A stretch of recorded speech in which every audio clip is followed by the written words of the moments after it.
শিক্ষার্থী বন্ধুরা, আশা করছি সবাই অনেক ভালো আছো।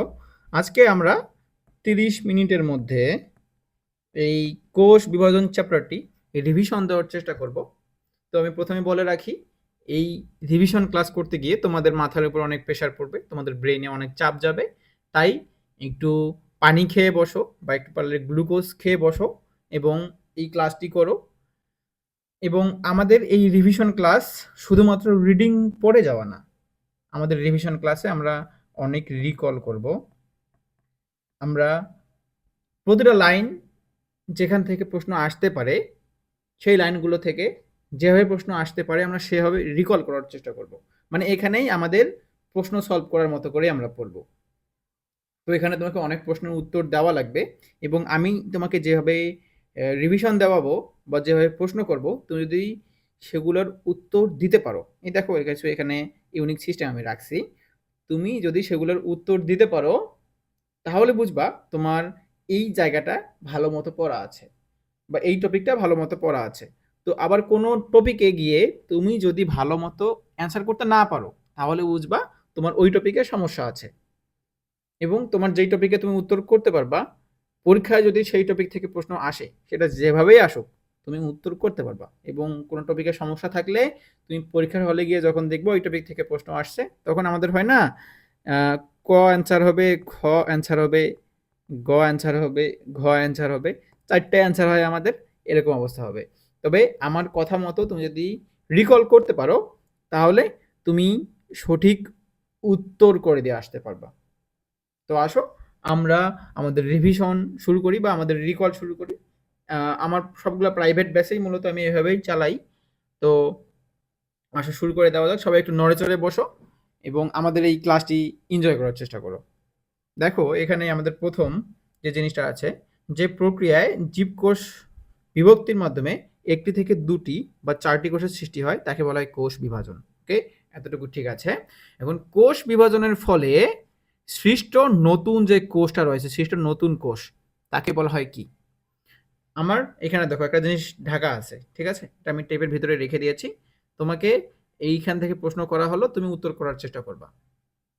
তোমাকে এইখান থেকে প্রশ্ন করা হলো, এই টেপের ভিতরে কি আছে তোমাকে সেটা উত্তর করায় মনে করার চেষ্টা করতে হবে। যদি তুমি পারো তাহলে বুঝবা তোমার এই জিনিসটা অনেক ভালো মতো পড়া আছে এবং পরীক্ষায় আসলে তুমি এখান থেকে একদম পটাপট উত্তর করে দিতে পারবা। যদি না থাকে তাহলে তুমি এই জায়গাটুকু মার্ক করে রাখবা এবং পরবর্তীতে তুমি যখন এটা পড়তে আসবা তুমি তো বুঝতেই পারবা যে আমি এখানে পারি নাই বা আমার এখানে একটু গ্যাপ আছে। তখন যখন তুমি রিভিশন দিবা তখন এই জায়গাটুকু তুমি একটু ভালো মতো পারবা। তাহলে পরীক্ষায় আসলে যেন এখান থেকে তোমার নম্বর কাটা না যায়। ঠিক আছে? তো আসো শুরু করে দিই। কোষ বিভাজনের ফলে সৃষ্ট নতুন কোষকে কি বলে? সৃষ্ট নতুন কোষকে বলা হয় অপত্য কোষ বা ডটার সেল। এখানে বাংলা নামটাও আমাদের যেরকম মনে রাখা লাগবে, ইংলিশ নামটাও সেরকম মনে রাখতে হবে। অপত্য কোষ বা ডটার সেল। এখন যে কোষটি থেকে অপত্য কোষ সৃষ্টি হয়, অর্থাৎ এই অপত্য কোষটি যে কোষটি থেকে সৃষ্টি হচ্ছে তাকে কি বলা হয়? তাকে বলা হয় মাতৃকোষ বা মাদার সেল। এই মাদার সেল থেকেই ডটার সেল সৃষ্টি হচ্ছে, এটা মাথায় রাখবা। ঠিক আছে? একজন বিজ্ঞানী ছিল যিনি সামুদ্রিক স্যালামন্ডার থেকে এই কোষ বিভাজন লক্ষ্য করেন। তোমাকে বলতে হবে কোন বিজ্ঞানী সামুদ্রিক স্যালামন্ডার থেকে কোষ বিভাজন লক্ষ্য করেন। তিনি হলেন ওয়াল্টার ফ্লেমিং। ওয়াল্টার ফ্লেমিং 1882 সালে এই সামুদ্রিক স্যালামন্ডার থেকে কোষ বিভাজন লক্ষ্য করেন। এখন আরেকজন বিজ্ঞানী আছে যিনি বলেছিলেন কোষ থেকেই কেবল কোষ সৃষ্টি হতে পারে। কে বলেছিল এই কথা? বলেছিল রুডলফ ভিরশাও। তো এইভাবে মনে করার চেষ্টা করবে সবগুলো। ঠিক আছে? এখন মানুষের দেহকোষ 2n এবং শুক্রাণু বা ডিম্বাণু কোষ হলো n। এটা মনে রাখবা, মানুষের দেহকোষ হলো 2n এবং শুক্রাণু বা ডিম্বাণুর কোষ হলো n সংখ্যক। হ্যাঁ, এখন কোষ বিভাজনের প্রকারভেদ। জীবজগতে আমরা কত প্রকার কোষ বিভাজন দেখতে পারি? জীবজগতে আমরা 3 প্রকার কোষ বিভাজন দেখতে পারি। এখন পরীক্ষায় যে এখান থেকে প্রশ্নগুলো আসে তা হতে পারে নিচের কোনটি কোষ বিভাজনের প্রকারভেদ নয়? এখানে 3টা অপশন আছে, একটা অপশন অনায়াসেই বানায় দেওয়া যেতে পারে। তো এই 3টা অপশনে দিল আর একটা অপশন বানায় দিল, তো আমাদের সেটা দেখাইতে হবে। এখন কোনটা হয় কোনটা নয় পরীক্ষার হলে কিন্তু আমাদের দেখে শুনেই দেখাতে হবে। ঠিক আছে? তো এখানে প্রশ্ন আরো আসতে পারে, ওইটা হলো যে অ্যামাইটোসিস কোষ বিভাজনের অপর নাম কি? এখানে অ্যামাইটোসিস কোষ বিভাজনের অপর নাম হলো প্রত্যক্ষ কোষ বিভাজন। মাইটোসিস কোষ বিভাজনের অপর নাম কি? মাইটোসিস কোষ বিভাজনের অপর নাম হলো সামিকার্ণিক কোষ বিভাজন, এবং মায়োসিস কোষ বিভাজনের অপর নাম হলো হ্রাসমূলক কোষ বিভাজন। ঠিক আছে, তারপর আছি অ্যামাইটোসিস বা প্রত্যক্ষ কোষ বিভাজন। যে কোষ বিভাজন প্রক্রিয়ায় একটি মাতৃকোষের নিউক্লিয়াস ও সাইটোপ্লাজম কোনো জটিল মাধ্যমিক পর্যায় ছাড়াই সরাসরি বিভক্ত হয়ে ড্যাশ কোষের সৃষ্টি করে তাকে মাইটোসিস বা প্রত্যক্ষ কোষ বিভাজন বলে। এটার ভিতরে কি আছে মনে করো তো? বিভক্ত হয়ে কয়টি কোষের সৃষ্টি করে? বিভক্ত হয়ে দুটি অপত্য কোষের সৃষ্টি করে। মনে রাখবা, অ্যামাইটোসিস কোষ বিভাজনে একটি বিভক্ত হয়ে দুটি অপত্য কোষের সৃষ্টি করে। ঠিক আছে, পরের পেজে আসি। এখানে এককোষী জীবে এ প্রকার কোষ বিভাজন দেখা যায়। কোন কোন এককোষী জীবে এ প্রকার কোষ বিভাজন দেখা যায়? কতক ইস্ট, এমিবা যেগুলো আছে, ইস্ট এমিবা যে আছে, এগুলো এককোষী জীব, এবং এককোষী জীবে মূলত তোমার এই এককোষী জীবে মূলত অ্যামাইটোসিস কোষ বিভাজন দেখা যায়। এখন ব্যাকটেরিয়ার দ্বিবিভাজন প্রক্রিয়ায় কতকটা কিসের মতো? কতকটা অ্যামাইটোসিসের মতো। অর্থাৎ ব্যাকটেরিয়া দ্বিবিভাজন যে প্রক্রিয়া হয়, ব্যাকটেরিয়া যে তোমার একটা ভেঙে দুইটা হয়, সেটা অনেকটা অ্যামাইটোসিসের মতো। ঠিক আছে, তারপর অ্যামাইটোসিস প্রক্রিয়া থেকে জটিল ও উন্নত কোষ পদ্ধতির উৎপত্তি হয়েছে। এটা কোন বিজ্ঞানী বলেছে? অ্যামাইটোসিস প্রক্রিয়া থেকেই জটিল ও উন্নত কোষ বিভাজন পদ্ধতির উৎপত্তি হয়েছে, এটা বলেছেন বিজ্ঞানী স্ট্রাসবার্জার। এটা কিন্তু অনেক বেশি পরীক্ষায় আসে, স্ট্রাসবার্জার। তারপর এখানে আমরা কি বললাম, রুডলাভ ভিরশাও, তিনি বলেছিলেন কোষ থেকে কোষের সৃষ্টি হয়। তারপর আবার এইখানে পড়লাম তোমার ওয়াল্টার ফ্লেমিং সামুদ্রিক স্যালামান্ডার থেকে কোষ আবিষ্কার করছে। এগুলো কিন্তু অনেক আসে, এইগুলো মাথায় রাখার তুমি চেষ্টা করবা। তারপর মাইটোসিস বা সামিকর্ণিক কোষ বিভাজন। মাইটোসিস কোষ বিভাজনের নিউক্লিয়াসের বিভাজনকে কি বলা হয়? নিউক্লিয়াসের বিভাজনকে বলা হয় ক্যারিওকাইনেসিস বা নিউক্লিয়াসের বিভাজন। ওকে, সাইটোপ্লাজমের বিভাজনকে কি বলা হয়? সাইটোপ্লাজমের বিভাজনকে বলা হয় সাইটোকাইনেসিস। তারপর আসি, যে কোষ বিভাজন প্রক্রিয়ায় একটি প্রকৃত কোষের নিউক্লিয়াস ও ক্রোমোজোম উভয়ই কতবার করে বিভক্ত হয়ে মাইটোসিস কোষ বিভাজন হয়। প্রশ্ন কিন্তু এইটাই আসে, যে কোষ বিভাজন মাইটোসিস কোষ বিভাজন প্রক্রিয়ায় নিউক্লিয়াস এবং ক্রোমোজোম কতবার করে বিভক্ত হয়? বলো কতবার করে বিভক্ত হয়? হয় হলো একবার করে। ঠিক আছে, এবং অন্যভাবে বলা যায় যে কোষ বিভাজনে একটি দেহকোষের নিউক্লিয়াস বিভাজিত হয়ে সম আকৃতি এবং সমগুণ সম্পন্ন দুটি অপত্য নিউক্লিয়াস সৃষ্টির মাধ্যমে ড্যাশ কোষে পরিণত হয়, সেই কোষই হলো মাইটোসিস কোষ বিভাজন। এখানে কি কোষে পরিণত হয়? দুটি অপত্য কোষে পরিণত হবে। ওকে, তারপর আসি, নিউক্লিয়াসের এরূপ বিভাজন দেখতে পান কে? এই যে নিউক্লিয়াস বিভাজন অর্থাৎ ক্যারিওকাইনেসিস প্রথম দেখতে পারেন কে? দেখতে পারেন বিজ্ঞানী স্লাইকার। দেখতে পারেন বিজ্ঞানী স্লাইকার, এবং তিনি এটার নাম কি দেন? তিনি এটার নাম দেন ক্যারিওকাইনেসিস। বিজ্ঞানী স্লাইকার প্রথম নিউক্লিয়াসের বিভাজন দেখে এবং তিনি নাম দেন ক্যারিওকাইনেসিস। এবং বিজ্ঞানী ওয়াল্টার ফ্লেমিং এ প্রকার পূর্ণ বিভাজনকে কি নামে অভিহিত করেছেন? বিজ্ঞানী ওয়াল্টার ফ্লেমিং বলেছেন মাইটোসিস। অর্থাৎ যদি প্রশ্ন আসে যে মাইটোসিস নামকরণ করেছে কে? বিজ্ঞানী ওয়াল্টার ফ্লেমিং। ঠিক আছে, এখন আমরা মাইটোসিসের অপর নাম কি পড়েছি? মাইটোসিসের অপর নাম হলো সামিকর্ণিক বা ইকুয়েশনাল কোষ বিভাজন। ঠিক আছে, তো মাইটোসিস কোথায় কোথায় ঘটে? মাইটোসিস ঘটে সাধারণত মাইটোসিস প্রাণী ও উদ্ভিদের বিভাজন ক্ষমতা সম্পন্ন দৈহিক কোষে ঘটে থাকে। অর্থাৎ যেসব কোষগুলো বিভাজন হতে পারবে সেখানে তোমার মাইটোসিস ঘটে। যেমন উদ্ভিদের কাণ্ড ও শাখা প্রশাখার শীর্ষ, মূলের বর্ধিষ্ণু শীর্ষ, কেম্বিয়াম প্রভৃতি অঞ্চলে মাইটোসিস ঘটে থাকে। এবং জীবদেহের সকল অঙ্গ প্রত্যঙ্গ মাইটোসিস প্রক্রিয়ার ফল। জীবদেহের যত অঙ্গ প্রত্যঙ্গ আছে সবগুলাই মাইটোসিস প্রক্রিয়ার ফল। জননাঙ্গের গঠন ও বৃদ্ধিও মাইটোসিস প্রক্রিয়ার মাধ্যমে হয়ে থাকে। এখানে দেখো, জননাঙ্গের গঠন ও বৃদ্ধি, এই জিনিসটা মাথায় রাখতে হবে। এখন যদি বলে তোমার জনন কোষের সৃষ্টি, তাহলে কিন্তু আলাদা হবে, কিন্তু এখানে জনন অঙ্গ, এটা কিন্তু একটা অঙ্গ। ঠিক আছে, এই অঙ্গের গঠন এবং বৃদ্ধি হবে মাইটোসিস প্রক্রিয়ার মাধ্যমে। ঠিক আছে, এটা মাথায় রাখবা। তার পরবর্তীতে আসি, এখানে 2 নম্বরে বলা আছে প্রতিটি মাইটোসিসের বৈশিষ্ট্য। প্রতিটি ক্রোমাটিড তথা অপত্য ক্রোমোজোম তার নিকটস্থ মেরুতে পৌঁছে দুটি অপত্য নিউক্লিয়াস সৃষ্টি করে। ঠিক আছে, কাজেই দুটি অপত্য কোষেই ক্রোমোজোম সংখ্যা কত থাকে? সমান থাকে না অর্ধেক থাকে না বেশি হয়? বলো। সমান থাকে অবশ্যই। তারপর আসি, অপত্য কোষগুলো মাতৃকোষের কি হয়? অপত্য কোষগুলো মাতৃকোষের সমগুণ সম্পন্ন হয়। তারপর অপত্য কোষের ক্রোমোজোম সংখ্যা মাতৃকোষের ক্রোমোজোম সংখ্যার অপত্য কোষের ক্রোমোজোম সংখ্যা মাতৃকোষের ক্রোমোজোম সংখ্যা সমান থাকে না বেশি থাকে না অর্ধেক হয় বলো? অবশ্যই সমান থাকে। তারপর অপত্য কোষ বৃদ্ধি পেয়ে মাতৃকোষের কি হয়? আয়তনের সমান আয়তনের হয় এবং সমগুণ সম্পন্ন হয়। ঠিক আছে? তারপর আসি কোষ চক্র ও ইন্টারফেস। এই তিনটি কাজ যে চক্রের মাধ্যমে সম্পন্ন হয় তাকে বলা হয় কোষ চক্র। এখন আমরা জানি কোষ চক্রের মাঝে তোমার জীবের জীবের কোষের তিনটা বৈশিষ্ট্য আছে বা তিনটা চক্র আছে, এটার মাধ্যমেই কোষ চক্র ঘটে। একটা কি একটা হলো কোষের সৃষ্টি, কোষের বৃদ্ধি এবং পরবর্তীতে বিভাজন। কোষের এখানে মৃত্যুর কথা বলে নাই, বিভাজনের মাধ্যমেই ধরো যে কোষটা ছড়ায় যাবে। প্রথমে হবে কোষের সৃষ্টি, তারপর কোষের বৃদ্ধি এবং পরবর্তীতে বিভাজন। এই তিনটি কাজের মাধ্যমেই কোষের চক্রের সম্পন্ন হয়। ঠিক আছে? যাকে আমরা বলবো সেল সাইকেল। তারপর কোষ চক্র আবিষ্কার করে কোন কোন বিজ্ঞানী বলো? কোষ চক্র আবিষ্কার করে কোন কোন বিজ্ঞানী? বিজ্ঞানী হাওয়ার্ড ও পেল্ক কোষ চক্র আবিষ্কার করেন। একজন প্রাপ্তবয়স্ক ব্যক্তির দেহে ড্যাশ সংখ্যক কোষ থাকে। একজন প্রাপ্তবয়স্ক ব্যক্তির দেহে কতগুলো কোষ থাকে বলো? কোষ থাকে 100 ট্রিলিয়ন, অর্থাৎ 10^14। এটা মাথায় রাখবা, 10^14। পরীক্ষায় এটাও আসতে পারে। ওকে, কিছু সংখ্যক কোষ আছে যারা দ্রুত বিভাজনের জন্য বিশেষায়িত। কোন কোন কোষগুলো বলো তো দ্রুত বিভাজন হয়?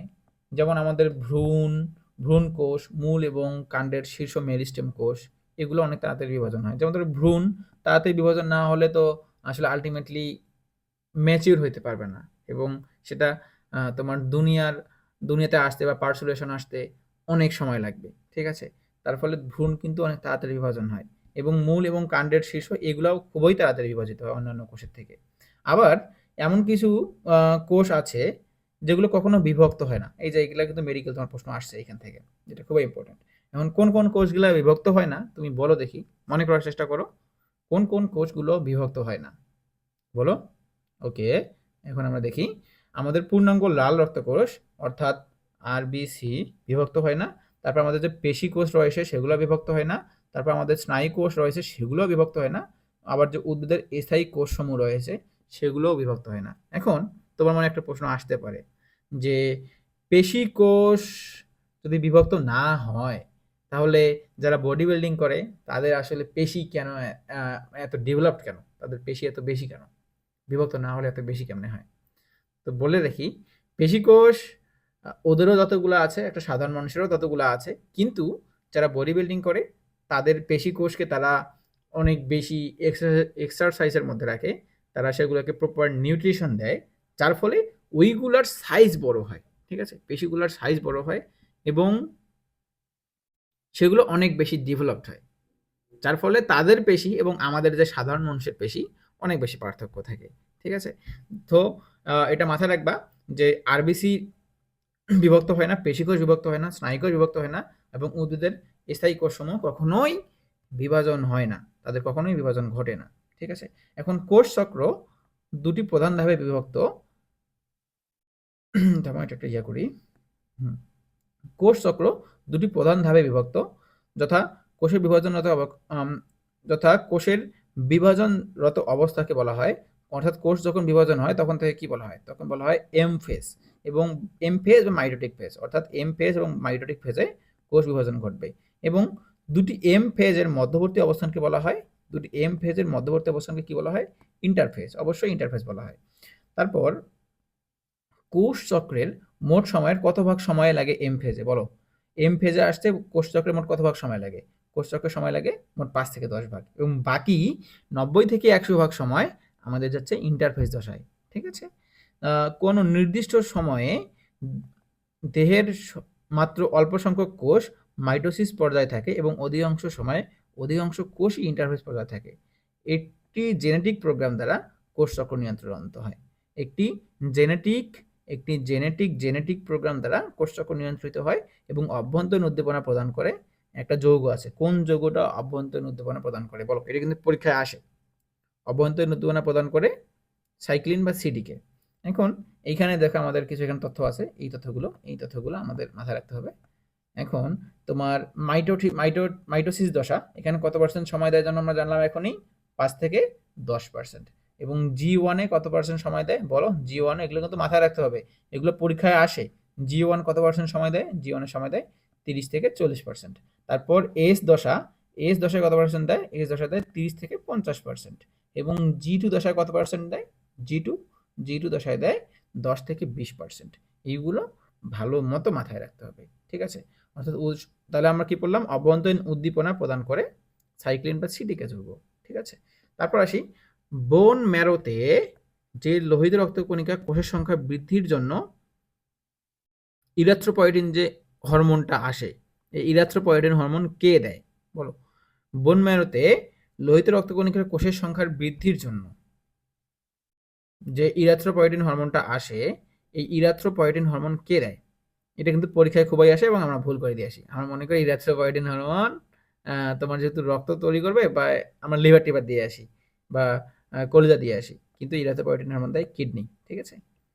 এখন ইন্টারফেসে আসলে দেখা যাবে ইন্টারফেস অবস্থাটি বেশ দীর্ঘ। ওকে, নিউক্লিয়াসকে বলা হয়, অর্থাৎ ইন্টারফেস অবস্থায় নিউক্লিয়াসকে কি বলা হয়? নিউক্লিয়াসকে বলা হয় বিপাকীয় নিউক্লিয়াস। ইন্টারফেস অবস্থায় নিউক্লিয়াসকে বলা হবে বিপাকীয় নিউক্লিয়াস। তারপর এখানে তোমার নিউক্লিয়াসটা কিভাবে কাজ করে জানো? একটা কোষ থাকে তোমার,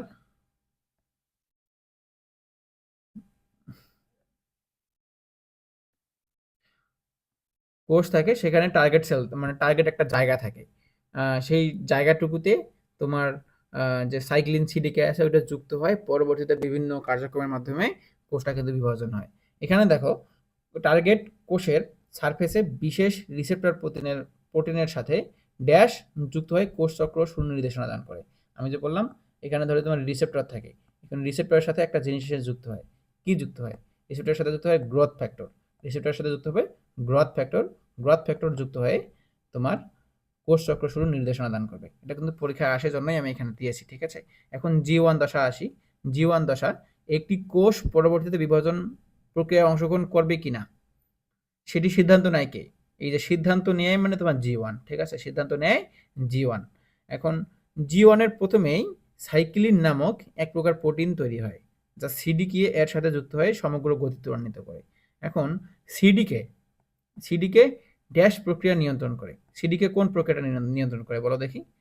এটা কিন্তু পরীক্ষায় আসে, তোমার এইটার নামটা থাকে যে ফসফোরাইলেশন প্রক্রিয়া নিয়ন্ত্রণ করে কে? সিডিকে। বা কোষ বিভাজনের সময় ফসফোরাইলেশন প্রক্রিয়া নিয়ন্ত্রণ করে কে? সিডিকে, ঠিক আছে? তারপর আসি এখানে, ১ সপ্তাহ বা ১ বছর অর্থাৎ আমৃত্যু জীবাণু পর্যায়ে থেকে যায়। যদি তোমার এইটা তৈরি না হয় তাহলে আমৃত্যু পর্যন্ত তোমার G1 উপপর্যায়ে থেকে যাবে। মোট কোষ চক্রের কত সময় এখানে থাকে? মোট কোষ চক্রে থাকে তোমার 30 থেকে 40% সময় G1 দশায় থাকে। এখন আছি এস দশা। এস দশা থেকে মেডিকেলে প্রশ্ন আসছে, ঠিক আছে? এটা তোমার অনেক ভালোভাবেই পারতে হবে। এখন আসি, এই এস দশায় প্রবেশের আগেই একটা কাজ ঘটে। এবার প্রবেশের আগেই যে কাজটা সম্পন্ন হয় তা কি? তা হলো ডিএনএ রেপ্লিকেশন, ঠিক আছে?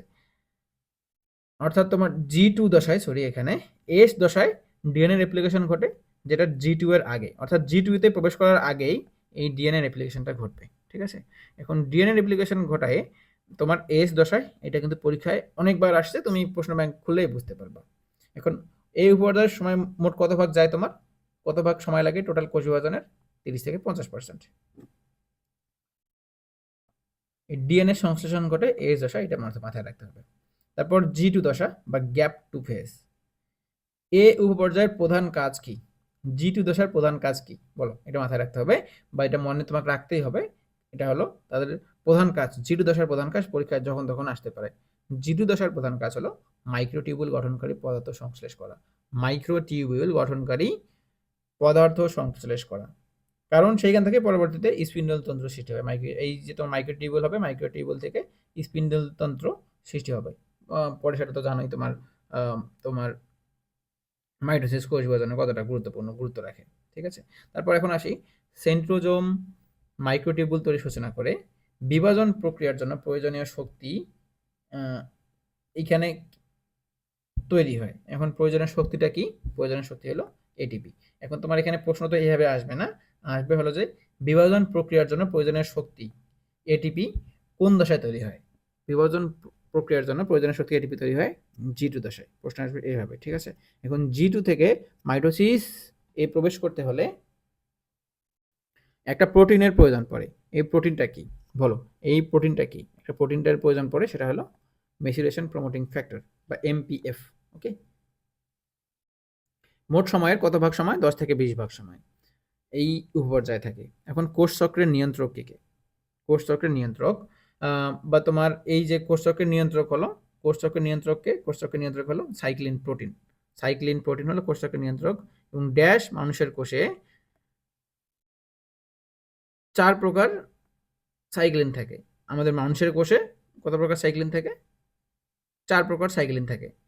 এখন এই 4 প্রকার সাইক্লিনের নাম কি কি? সাইক্লিন ডি, সাইক্লিন ই, সাইক্লিন এ, সাইক্লিন বি। তোমরা একটা সন্দেহে মনে রাখতে পারো ডিপ বা ডেট থেকে ডেপ, ঠিক আছে? তো সাইক্লিন ডি, সাইক্লিন ই, সাইক্লিন এ এবং সাইক্লিন বি, তোমরা এই জিনিসগুলো পড়তে পারো, বাট নট সো ইম্পর্টেন্ট, ঠিক আছে? পরবর্তীতে আসি, ড্যাশ ডিমের প্রোটিন সংশ্লেষণ করতে গিয়ে দৈবক্রমে অপ্রত্যাশিতভাবে সাইক্লিন প্রোটিন আবিষ্কার করেন। কোন বিজ্ঞানী এই কাজটা করে বলো? কোন বিজ্ঞানী ডিমের প্রোটিন থেকে সাইক্লিন প্রোটিন আবিষ্কার করছে? এটা হলো সি আর্সিন এর এখানে সি আর্সিনের ডিমের প্রোটিন বিশ্লেষণ করতে গিয়ে বিজ্ঞানী এই যে টাইমোথি হান্ট দৈবক্রমভাবে সাইক্লিন প্রোটিন আবিষ্কার করেন। অর্থাৎ বিজ্ঞানী টাইমোথি হান্ট সি আর্সিনের ডিমের প্রোটিন সংশ্লেষ করতে গিয়ে সাইক্লিন প্রোটিন আবিষ্কার করেন, ঠিক আছে? তারপর বিজ্ঞানী হ্যাটওয়েল ড্যাশ কোষে এমন জিনের সন্ধান পান যা কোষ চক্র শুরু করে বলে ধরে নেওয়া হয়। কিসের কোষে বলো? ইস্টের কোষে, ইস্টের কোষে। ওকে, পরবর্তীতে আসি মাইটোসিস কোষ বিভাজন। এখানে দেখো তোমার ডেন্টাল অ্যাডমিশন টেস্টে প্রশ্ন আসছে, মেডিকেল অ্যাডমিশন টেস্টে কিন্তু এখান থেকে প্রশ্ন আসছে। এখন সম্পূর্ণ বিভাজন প্রক্রিয়া কয়টি ভাগে বিভক্ত বলো? সম্পূর্ণ বিভাজন, মাইটোসিসের সম্পূর্ণ বিভাজন প্রক্রিয়াটি দুটি প্রধান ভাগে বিভক্ত। একটি হলো ক্যারিওকাইনেসিস বা মাইটোসিস এবং আরেকটি হলো সাইটোকাইনেসিস বা সাইটোপ্লাজমের বিভাজন, ঠিক আছে? এবং পরবর্তীতে আসি এখন মাইটোসিস এর পর্যায়সমূহ। মাইটোসিসকে প্রধানত ড্যাশ করা হয়ে থাকে। মাইটোসিসকে প্রধানত 5টি পর্যায়ে ভাগ করা হয়ে থাকে। এখন 5টি পর্যায় কি কি? Prophase, prometaphase, metaphase, anaphase, telophase. এখন প্রোফেজ ধাপকে বলা হয় কি? প্রোফেজ ধাপকে বলা হয় আদ্য পর্যায়। এখানে প্রোফেজ ধাপের অপর নাম হলো আদ্য পর্যায়। এই পর্যায়ে মাইটোসিস সবথেকে দীর্ঘতম পর্যায়। মাইটোসিসের সবথেকে দীর্ঘতম পর্যায় হলো প্রোফেজ পর্যায়। এবং এই পর্যায়ে কোষের নিউক্লিয়াস আকারে সবথেকে বড় হয় না ছোট হয়? নিউক্লিয়াস আকারে বড় হয়, ঠিক আছে? তারপর নিউক্লিয়াস এবং বিশেষ করে ক্রোমোজোমগুলোতে ড্যাশ শুরু হয়। কি শুরু হয়? নিউক্লিয়াস এবং ক্রোমোজোমগুলোতে জল বিয়োজন শুরু হয়। ফলে ক্রোমোজোমগুলো সংকুচিত হতে থাকে এবং ক্রোমোজোমগুলো কীরকম দেখায়? ক্রোমোজোমগুলো ক্রমাগত খাটো এবং মোটা দেখায়। এবং রং ধারণ ক্ষমতা কমে না বাড়ে? এটা বলো। রং ধারণ ক্ষমতা কমে নাকি বাড়ে? রং ধারণ ক্ষমতা বৃদ্ধি পায়, অবশ্যই বৃদ্ধি পায়। তারপর আসি মাইটোসিস কোষ বিভাজনের প্রোফেজ পর্যায়ে প্রতিটি ক্রোমোজোম সেন্ট্রোমিয়ার ব্যতীত লম্বালম্বিভাবে 2টি সূত্রে বিভক্ত থাকে। প্রতিটি সূত্রকে কি বলা হয়? এই দেখো তোমার এই যে 2টি সূত্রকে বিভক্ত থাকে। এখন প্রতিটি সূত্রকে তারা কি বলা হয়? প্রতিটি সূত্রকে বলা হবে ক্রোমাটিড। এখন প্রাণী কোষে সেন্ট্রিওল থেকে স্পিন্ডল তন্তুর সৃষ্টি হলেও উদ্ভিদ কোষে কি থেকে তোমার স্পিন্ডল তন্তুটা সৃষ্টি হয় বলো? প্রাণী কোষে সেন্ট্রিওল থেকে সৃষ্টি হচ্ছে স্পিন্ডল তন্তু, এবং উদ্ভিদ কোষে তাহলে কি থেকে সৃষ্টি হবে? উদ্ভিদ কোষে সৃষ্টি হবে মাইক্রোটিউবিউলস থেকে। ওকে, এখন প্রোমেটাফেজ বা কি বলা হবে? প্রোমেটাসের অপর নাম হলো প্রাক মধ্য পর্যায়। এখানে দেখো জায়গাটা লাইনে আছে, উদ্ভিদ কোষে কতগুলো তন্তুময় প্রোটিনের মাধ্যমে দুমেরুযুক্ত ড্যাশ সৃষ্টি হয়। কি সৃষ্টি হয়? স্পিন্ডল যন্ত্রের সৃষ্টি হয়। এখানে উদ্ভিদ কোষে মাইক্রোটিউবিউলস থেকে স্পিন্ডল যন্ত্র সৃষ্টি হচ্ছে, এটা মাথায় রাখবা। তারপর এই প্রোমেটাফেজ পর্যায়ে একটা জিনিসের বিলুপ্তি ঘটে। কিসের বিলুপ্তি ঘটে বলো? প্রোমেটাফেজ পর্যায়ে বিলুপ্তি ঘটে নিউক্লিওলাস। ওকে, তারপর স্পিন্ডল যন্ত্রের দুমেরুর মধ্যবর্তী অঞ্চলকে কি বলা হয়? অর্থাৎ এই স্পিন্ডল যন্ত্রটা আছে, এই দুমেরুর মধ্যবর্তী অঞ্চলকে কি বলা হয়? এই মধ্যবর্তী অঞ্চলকে বলা হবে ইকুয়েটর বা বিষুবীয় অঞ্চল। এখন স্পিন্ডল যন্ত্রের তন্তুগুলো এক মেরু থেকে অপর মেরু পর্যন্ত বিস্তৃত। এদেরকে ড্যাশ বলা হয়। এদেরকে কি বলা হয়? এই যে তন্তুগুলো যে আছে, এটা তো এক মেরু থেকে অপর মেরু পর্যন্ত বিস্তৃত। এই তন্তু এগুলোকে কি বলা হয়? এগুলোকে বলা হবে তোমার স্পিন্ডল ফাইবার। এই সময় ক্রোমোজোম একটু আন্দোলিত হয়ে তখন তাকে কি বলা হয়? তখন তাকে বলা হয় ক্রোমোজোমের নৃত্য। অর্থাৎ ক্রোমোজোমের নৃত্য দেখা যাবে তোমার প্রোমেটাফেজ পর্যায়ে। তারপর ক্রোমোজোমের সেন্ট্রোমিয়ার সংযুক্তকারী তন্তুকে কি বলা হয়? অর্থাৎ ক্রোমোজোমের যেখানে সেন্ট্রোমিয়ার সংযুক্ত থাকে, আবার যে তন্তুর সাথে সেন্ট্রোমিয়ার যুক্ত থাকে তাকে বলা হবে ট্র্যাকশন ফাইবার। প্রাণীকোষে স্পিন্ডল যন্ত্র সৃষ্টি ছাড়াও পূর্বে বিভক্ত সেন্ট্রিওল দুমেরুতে অবস্থান করে এবং দুমেরু হতে কি বিস্তৃত হয় বলো? বিস্তৃত হয় অ্যাস্টার তন্তু। এবার মাইটোটিক সেন্টার কোষের এই অঞ্চল মাইটোসিসের জন্য মাইক্রোটিবিউলস ব্যবস্থা করে। প্রাণী কোষে মাইটোটিক সেন্টার হিসেবে কাজ করে কি বলো? প্রাণী কোষে মাইটোটিক সেন্টার হিসেবে কাজ করে সেন্ট্রোজোম। তারপর স্পিন্ডল ফাইবার হলো সেন্ট্রোমিয়ারের কাইনেটোকর মোটর প্রোটিনে যুক্ত হয়। স্পিন্ডল ফাইবার সেন্ট্রোমিয়ারের কাইনেটোকর মোটর প্রোটিনের সাথে যুক্ত হয়। ঠিক আছে, এখন পরবর্তী পেজে কিছু নেই, এই পেজেও কিছু নেই, এখন আসি এই পেজে। মেটাফেজ বা মধ্য পর্যায়। মেটাফেজের অপর নাম কি? মধ্য পর্যায়। এখন স্পিন্ডল যন্ত্রের দুমেরুর মধ্যবর্তী অঞ্চলকে বলা হয় বিষুবীয় অঞ্চল, এটা পড়েছি। কোষ বিভাগ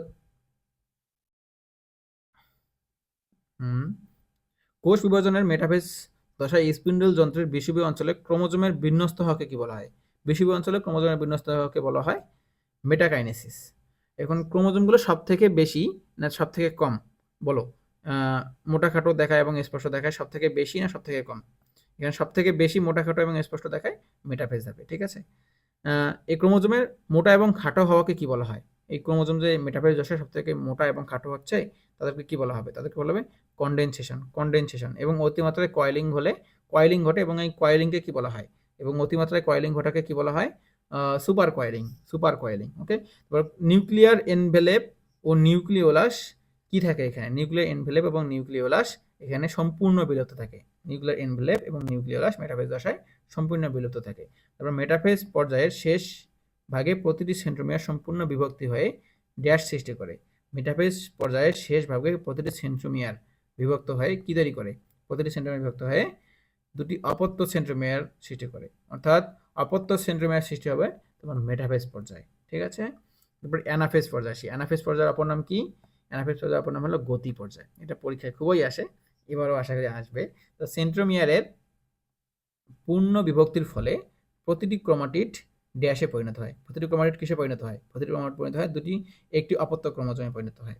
এখন ক্রোমোজোমগুলো ইংরেজি ভি আকার কি? ভি আকার থাকলে মেটাসেন্ট্রিক, এল আকার থাকলে সাবমেটাসেন্ট্রিক, জে আকার থাকলে অ্যাক্রোসেন্ট্রিক এবং আই আকার থাকলে টেলোসেন্ট্রিক অক্ষরের মতো দেখায়। ঠিক আছে, এবং অপত্য ক্রোমোজোমগুলো মেরুর কাছাকাছি পৌঁছালেই অ্যানাফেজ তথা গতি পর্যায়ে বিলুপ্তি ঘটে। এখন আসি টেলোফেজ পর্যায়ে। টেলোফেজ পর্যায়ে অপর নাম হলো অন্তঃপর্যায়। টেলোফেজ পর্যায়ে অপর নাম হলো অন্তঃপর্যায়।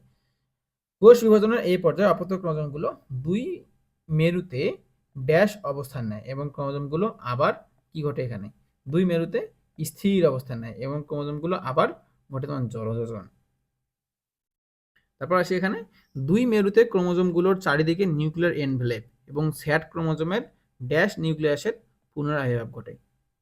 স্যাট ক্রোমোজোমের গৌণ কুঞ্চনে, স্যাট যে ক্রোমোজোম থাকে ওই ক্রোমোজোমের গৌণ কুঞ্চনে নিউক্লিওলাসের পুনরাবির্ভাব ঘটে। অর্থাৎ নিউক্লিয়াসের পুনরাবির্ভাব ঘটবে তোমার টেলোফেজ পর্যায়ে এবং সেটা ঘটবে তোমার স্যাট ক্রোমোজোমের গৌণ কুঞ্চনে। ঠিক আছে, এখন আসি সাইটোকাইনেসিস। বিভাজনরত কোষের সাইটোপ্লাজম দুভাগে বিভক্ত হওয়াই কি? এখানে বলছে সাইটোপ্লাজম বিভক্ত হয়। সাইটোপ্লাজম বিভক্ত হলো সাইটোকাইনেসিস।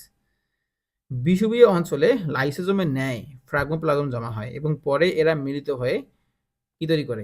প্লাজমা লেমা তৈরি করে। এই ফ্রাগমোপ্লাজম মিলিত হয়ে প্লাজমা লেমা তৈরি করে। এরা ড্যাশ সৃষ্টিতে সাহায্য করে। এরা কি সৃষ্টিতে সাহায্য করে? এরা সাহায্য করে কোষ প্লেট সৃষ্টিতে। এবং সাইটোকাইনেসিস না হলে ক্যারিওকাইনেসিস চলতেই থাকে। একই কোষ বহু নিউক্লিয়াস সৃষ্টি হয়। একে বলা হয় কি? একই কোষের বহু নিউক্লিয়াস সৃষ্টি হওয়াকে বলা হবে মুক্ত নিউক্লিয়ার বিভাজন। কি বলা হবে? মুক্ত নিউক্লিয়ার বিভাজন। এবং এই যে মুক্ত নিউক্লিয়ার বিভাজনের একটা উদাহরণ আছে। উদাহরণটা কি বলো? এটা হলো ডাবের পানি। ওকে, তারপর এ ধরনের উদ্ভিদকে, যেখানে মুক্ত নিউক্লিয়ার বিভাজন ঘটে সে ধরনের উদ্ভিদকে বলা হবে তোমার সিনোসাইটিক উদ্ভিদ, এবং যে সে ধরনের প্রাণীকোষে কি বলা হবে, সে ধরনের প্রাণীকোষে বলা হবে প্লাজমোডিয়াম। এই যে এখানে তোমাকে উত্তরগুলো মনে করতে হবে, যদি পারো তাহলে বুঝবে তোমার পড়াটা হচ্ছে। ঠিক আছে, এখন মাইটোসিসের গুরুত্ব। মাইটোসিসের গুরুত্বগুলো তোমার এগুলা মনে রাখার চেষ্টা করবে। দেহ গঠন এবং বৃদ্ধি, বংশবৃদ্ধি, জননাঙ্গ সৃষ্টি এবং জননকোষের বৃদ্ধি, নির্দিষ্ট আকার আয়তন রক্ষা, নিউক্লিয়াস এবং সাইটোপ্লাজমের ভারসাম্য রক্ষা, ক্রোমোজোমের সংখ্যার সমতা, ক্ষতস্থান পূরণ, ক্রোমোজোম ক্রমাগত ক্ষয় পূরণ, পুনরুৎপাদন, গুণগত বৈশিষ্ট্যের এই স্থিতিশীলতা রক্ষা, এবং অনিয়ন্ত্রিত মাইটোসিসের কুফলের ফলে কি সৃষ্টি হয়, তোমার টিউমার ক্যান্সার সৃষ্টি হতে পারে। এবং অনিয়ন্ত্রিত মাইটোসিস কি, ক্যান্সার কোষে সাইক্লিন সিডিকে এর নিয়ন্ত্রণ বন্ধ হয়ে গেলে একটা প্রোটিন তার কাজ বন্ধ করে দেয়, সেটি হলো P53। এই P53 মূলত তোমার কোষ বিভাজন হতে বিরত রাখায় ভূমিকা রাখে, এবং এটির যখন কাজ বন্ধ হয়ে যায় তখন কিন্তু তোমার ক্যান্সার বা তোমার টিউমার হতে পারে। ঠিক আছে, এখন কোষ চক্র নিয়ন্ত্রণকারী দু ধরনের প্রোটিন আছে। এই প্রোটিনগুলো কি কি? এটা হলো প্রোটিন কাইনেস এবং সাইক্লিন। টিউমার সৃষ্টি হওয়াকে বলা হবে, টিউমার যে সৃষ্টি হয় তাকে বলা হবে তোমার অনকোজেনেসিস। এই যে সিস একটা প্রক্রিয়া, সৃষ্টি হওয়ার প্রক্রিয়াকে বলা হবে অনকোজেনেসিস। এবং কোষ চক্র বিনষ্টকারী জিন হলো, কোষ চক্র বিনষ্টকারী জিন হলো অনকোজিন।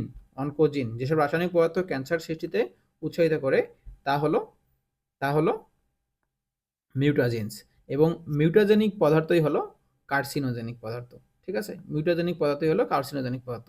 এবং দেহের বিভিন্ন অংশে টিউমার ছড়িয়ে পড়াকে বলা হবে, দেহের বিভিন্ন অংশে টিউমার ছড়িয়ে পড়াকে বলা হবে মেটাস্টেসিস। এবং বিভিন্ন প্রকার পেপিলোমা ভাইরাস ক্যান্সার সৃষ্টি করে। এই ভাইরাসের দুইটা জিন আছে, যে দুইটা জিন ক্যান্সার সৃষ্টি করে সেই দুইটা জিন হলো B6 এবং B7। ঠিক আছে, এখন আছে কোষের মৃত্যু। মানবদেহে প্রতিদিন লক্ষ লক্ষ কোষের মৃত্যু কি উপায়ে ঘটে? কোষের মৃত্যু দুটি উপায়ে ঘটে। ঠিক আছে, একটি হলো কোন কোন উপায়ে কোষের মৃত্যু ঘটে বলো? কোষের মৃত্যু ঘটে তোমার নেক্রোসিস এবং অ্যাপোপ্টোসিসের মাধ্যমে। এখন পুষ্টির অভাবে যে মৃত্যু ঘটে তাকে বলা হবে নেক্রোসিস, এবং কোষের যে জেনেটিক্যালি মৃত্যু তাকে বলা হবে অ্যাপোপ্টোসিস। প্রতিদিন যে লক্ষ লক্ষ কোষের মৃত্যু হয় তার অধিকাংশই কি? তার অধিকাংশই হলো আমাদের রক্তকোষ এবং অন্তরের এপিথেলিয়ামের লাইনিং কোষ। ঠিক আছে, এবং মাইটোটিক ইন্ডেক্স হলো তোমার মাইটোসিসরত কোষ সংখ্যা ভাগ মোট কোষ সংখ্যা। তোমার কতগুলো কোষ সংখ্যা বিভাজিত হচ্ছে এবং তোমার মোট যে কোষ সংখ্যা আছে তার অনুপাতই হলো মাইটোটিক ইন্ডেক্স। এগুলো রিডিং করে নিবা। এবং মায়োসিস বা হ্রাসমূলক কোষ বিভাজনে আসলাম আমরা। যে কোষ বিভাজন প্রক্রিয়ার পর যে কোষ বিভাজন যে কোষ বিভাজন প্রক্রিয়ায় নিউক্লিয়াস পরপর কয়বার বিভক্ত এবং ক্রোমোজোম মাত্র কয়বার বিভক্ত হয় বলো? মায়োসিস কোষ বিভাজনে নিউক্লিয়াস পরপর দুবার বিভক্ত হয় এবং ক্রোমোজোম একবার বিভাজিত হয়। মাতৃকোষের ক্রোমোজোমের অর্ধেক সংখ্যক ক্রোমোজোম তোমার 4টি অপত্য কোষ সৃষ্টি করে, তাকে বলে মায়োসিস কোষ বিভাজন। তাহলে এখানে আমাদের কি কি লাগতেছে? এখানে লাগতেছে তোমার নিউক্লিয়াস দুইবার বিভাজিত হয়, ক্রোমোজোম বিভাজন ঘটে মাত্র একবার, এবং মাতৃকোষের ক্রোমোজোমের অর্ধেক সংখ্যক ক্রোমোজোম থাকে আমাদের 4টি অপত্য কোষে। ঠিক আছে, এখানে বিজ্ঞানী স্ট্রাসবার্জার 1888 সালে পুষ্পক উদ্ভিদের জনন মাতৃকোষের ক্রোমোজোম হ্রাসমূলক বিভাজন লক্ষ্য করেন। জনন মাতৃকোষে উদ্ভিদের পুষ্পকে এই মায়োসিস বিভাজন লক্ষ্য করেন বিজ্ঞানী স্ট্রাসবার্জার। ঠিক আছে, এখন এই প্রশ্ন হলো যে এই মায়োসিস কোথায় হয়? মায়োসিস সর্বদা ড্যাশ সম্পন্ন হয়, কোথায় সম্পন্ন হয়? জনন মাতৃকোষে। জনন মাতৃকোষ ছাড়া কিন্তু মায়োসিস আর কোথাও সম্পন্ন হবে না। এখন কখনো দৈহিক কোষে হয় না, বা সর্বদাই শুধুমাত্র 2n সংখ্যক ক্রোমোজোম বিশিষ্ট কোষে হয়। দৈহিক কোষে আমাদের সর্বদাই ঘটে তোমার মাঝে মাঝে মাইটোসিস কোষ বিভাজন, এবং তোমার মায়োসিস ঘটতে গেলে অবশ্যই 2n সংখ্যক ক্রোমোজোম বিশিষ্ট হইতেই হবে।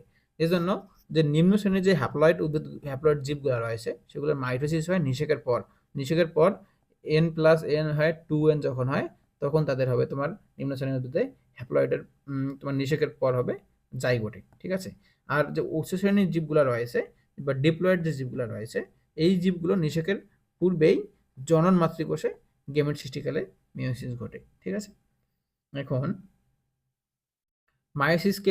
মায়োসিসকে কি বলা হয়? মায়োসিসকে বলা হয় টার্মিনাল মায়োসিস। এই ডিপ্লয়েড জীবে যেটা ঘটে সেটাকে বলা হয়, সেই মায়োসিসকে বলা হবে টার্মিনাল মায়োসিস।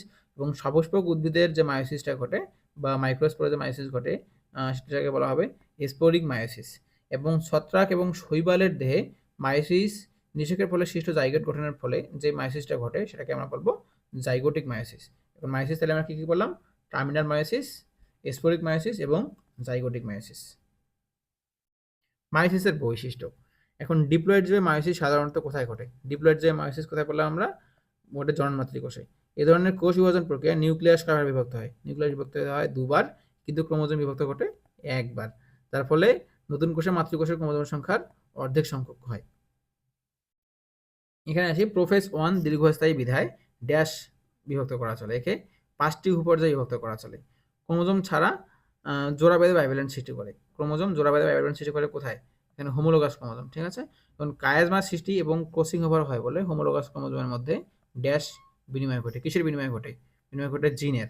ওকে, এখন মায়োসিস হলো জীবসমূহের মধ্যে ড্যাশ একটি প্রধান উৎস। মায়োসিস হলো জীবসমূহের মধ্যে বৈচিত্র্য সৃষ্টির একটি প্রধান উৎস, ঠিক আছে? তারপর মায়োসিসকে দুই ভাগে ভাগ করা যায়। একটা হলো তোমার নিউক্লিয়াস বা ক্রোমোজোমের বিভক্তির উপর ভিত্তি করে মায়োসিসকে দুই ভাগে ভাগ করা যায়। একটা হলো তোমার মায়োসিস 1, একটা হলো মায়োসিস 2। মায়োসিস 1-এ ক্রোমোজোম সংখ্যা অর্ধেকে আনিত হয়। মায়োসিস 1-এ ক্রোমোজোম সংখ্যা অর্ধেকে আনিত হয়। এই জন্য একে বলা হয় রিডাকশন বা হ্রাসমূলক বিভাজন। এবং মায়োসিস 2-তে ক্রোমোজোমের সংখ্যা সমান থাকে। মায়োসিস 2-তে ক্রোমোজোমের সংখ্যা সমান থাকে। এই জন্য একে বলা হয় তোমার ইকুয়েশনাল বা সামীকরণিক বিভাজন, ঠিক আছে? তারপর মায়োসিস প্রক্রিয়ায় ডিএনএ এর দ্বিত্বন হয়। মায়োসিস প্রক্রিয়ায় ডিএনএ এর দ্বিত্বন হয় প্রোফেজ 1 এর পূর্বে। মায়োসিস প্রক্রিয়ায় ডিএনএ দ্বিত্বন হয় বা মায়োসিস প্রক্রিয়ায় ডিএনএ মানে রেপ্লিকেট হয় প্রোফেজ 1 এর পূর্বে, ঠিক আছে? তারপর এখানে দেখা যাক মানুষের শুক্রাশয়ে মায়োটিক প্রোফেজের সময় লাগে কত? 1 সপ্তাহ। মানুষের শুক্রাশয়ে মায়োটিক প্রোফেজ সময় লাগে 1 সপ্তাহ। যেখানে বিভাজনটি হতে সময় লাগে 1 মাস। তারপর এখানে লেপ্টোটিনে দেখতে পারতেছি নিউক্লিয়াস ড্যাশ মাধ্যমেই শুরু হয় লেপ্টোটিন উপপর্যায়। নিউক্লিয়াসের জলবিয়োজনের মাধ্যমেই শুরু হয় লেপ্টোটিন উপপর্যায়।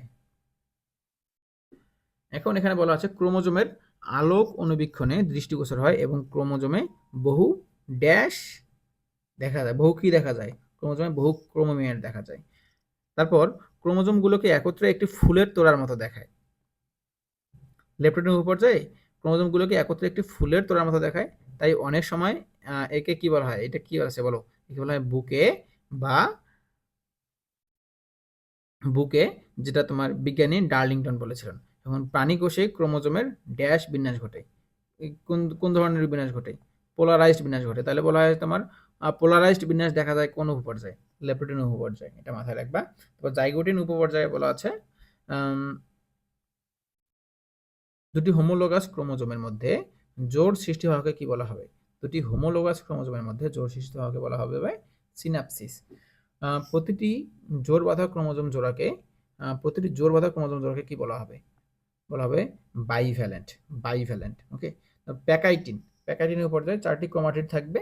একে বলা হবে কি বলা হবে? একে বলা হবে টেট্রোড। প্যাকাইটিনের পর্যায়ে টেট্রোড দেখা যায়, এটা মাথায় রাখবা। তারপর একই ক্রোমোজোমের দুটি ক্রোমাটিডকে ড্যাশ বলে। একই ক্রোমোজোমের দুটি ক্রোমাটিডকে বলা হবে সিস্টার ক্রোমাটিড এবং একই জোড়ার দুটি ভিন্ন ক্রোমোজোমের ক্রোমাটিডকে বলা হবে নন সিস্টার ক্রোমাটিড। যদি বলে ভিন্ন ক্রোমোজোম তাহলে হলো নন সিস্টার ক্রোমাটিড, আর যদি একই ক্রোমোজোম বলে তাহলে হবে সিস্টার ক্রোমাটিড, ঠিক আছে? এই সিস্টার ক্রোমাটিড। দুটি নন সিস্টার ক্রোমাটিডের এক্স আকৃতির বা ক্রস চিহ্নের মতো জোড়াস্থলকে এক বচনে কি বলা হবে? এক বচনে বলা হবে কায়াজমা। কায়াজমা। বহু বচনে বলা হবে কায়াজমাটা। নন সিস্টার ক্রোমাটিডের মধ্যে পরস্পর অংশের বিনিময়কে কি বলা হবে? পরস্পর বিনিময়কে বলা হবে ক্রসিং ওভার বা ক্রস ওভার। এখন আসি ডিপ্লোটিন। ডিপ্লোটিন উপপর্যায়ে তোমার কায়াজমার প্রান্তের দিকে যে সরে যায়, কায়াজমাগুলো সরে যায়, সেগুলোকে বলা হবে তোমার প্রান্তিকরণ বা টার্মিনাইজেশন। এখন প্রান্তিকরণ বা টার্মিনাইজেশন দেখা যাবে তাহলে তোমার আমাদের ডিপ্লোটিন উপপর্যায়। তারপর আসে এখানে 2 বা ততোধিক বাহু পরস্পর আবর্তনের ফলে পাশাপাশি কত ডিগ্রি লুপ করতে পারে? এটা হলো 90 ডিগ্রি। যদি একটি মাত্র কায়াজমা থাকে তাহলে হবে 180 ডিগ্রি পর্যন্ত হতে পারে, ঠিক আছে? তারপর ডায়াকাইনেসিস। ডায়াকাইনেসিসে ক্রোমোজোমের উপর ধাত্র জমা হয়, ফলে ক্রোমাটিড বিভক্ত দেখা যায় না আর কি। তারপরে আসি মেটাফেজ 1। মাইটোটিক মেটাফেজের মতো এই পর্যায়ে কি বিভক্ত হয় না? এই পর্যায়ে কি বিভক্ত হয় না? এই পর্যায়ে বিভক্ত হয় না সেন্ট্রোমিয়ার। এখন ইন্টারকাইনেসিস বা সাইটোকাইনেসিস। মায়োসিস প্রক্রিয়ায় নিউক্লিয়াসের প্রথম এবং দ্বিতীয় বিভক্তির অন্তর্বর্তীকালীন বা মধ্যবর্তী সময়কে কি বলা হয়েছিল? মধ্যবর্তী সময়কে বলা হয়েছিল আমাদের আম যখন আমরা মাইটোসিসের সময় পড়ছিলাম, তখন কি বলা হয়েছিল? ইন্টারফেস। এখানে বলা হবে ইন্টারকাইনেসিস। মায়োসিসের জন্য বলা হবে ইন্টারকাইনেসিস। এ সময়ে প্রয়োজনীয় আরএনএ, প্রোটিন ইত্যাদি সংশ্লেষিত হয়। ডিএনএ এর প্রতিরূপ সৃষ্টি হয় না। ঠিক আছে? এটা কিন্তু অনেক বড় একটা পার্থক্য, যে ডিএনএ এর প্রতিরূপ সৃষ্টি হয় না। এখানে কিন্তু পরীক্ষার সময় প্যাচ লাগায় দেয় যে ডিএনএ এর প্রতিরূপ সৃষ্টি হয় কি হয় না, আমাদেরকে মাথা ঘুরায় যায়। এই জিনিসটা অনেক ভালো করে মাথায় রাখার চেষ্টা করবা। তারপর আর কিছু নাই এখানে। মায়োসিসের গুরুত্বগুলো পড়ে নিবা। জননকোষ সৃষ্টি, ক্রোমোজোমের সংখ্যা ধ্রুব রাখা, প্রাণীর সক্রিয়তা ঠিক রাখা, বৈচিত্র্যের সৃষ্টি, অভিব্যক্তি, গ্যামেট সৃষ্টি, বংশবৃদ্ধি, একটা হলো জনুক্রম এবং একটা হলো মেন্ডেলের সূত্র। এখন ক্রসিং ওভার পড়ি। ক্রসিং ওভার মায়োসিস 1 এর প্যাকাইটিন উপপর্যায়ে একজোড়া সমসমস্ত ক্রোমোজোমের দুটি ড্যাশের মধ্যে অংশের বিনিময় হওয়াকে বলা হয় ক্রসিং ওভার। দুটি কিসের মধ্যে হয়েছিল বলো? দুটি নন সিস্টার ক্রোমাটিডের মাধ্যমে হয়েছিল। তারপর কোন বিজ্ঞানী সর্বপ্রথম ভুট্টা উদ্ভিদে ক্রসিং ওভার লক্ষ্য করেন? কোন বিজ্ঞানী? Thomas hunt Morgan. ঠিক আছে, থমাস হান্ট মর্গান প্রথম ক্রসিং ওভার লক্ষ্য করেন। প্রথমে দুটি নন সিস্টার ক্রোমাটিড একই স্থান বরাবর ভেঙে যায় কোন এনজাইমের কারণে? কোন এনজাইমের কারণে বলো? এন্ডোনিউক্লিয়াস এনজাইমের কারণে। তো এখানে আবার তোমার রেস্ট্রিকশন এনজাইম দিও না, এটা হলো এন্ডোনিউক্লিয়াস এনজাইম। ওকে। পরে একটি অংশের সাথে অপরটির অংশ পুনরায় জোড়া লাগে লাইগেজ এনজাইম। জোড়া লাগানোর কাজ লাইগেজ এনজাইমের কাছে, এটা সাধারণ। তারপরে এগুলো পড়ে নিবা। এই যে তোমার ক্রসিং ওভারে এই দুটো গুরুত্বপূর্ণ গুরুত্ব পরীক্ষায় আসে অনেক। ক্রোমোজোমের জিনের অবস্থান নির্ণয় করা যায়, আর একটা হলো জেনেটিক ম্যাপ তৈরি করা যায়। ঠিক আছে? আর ক্রোমোজোমের জিনের নতুন বিন্যাসের ফলে জেনেটিক ভেরিয়েশন সৃষ্টি হয়।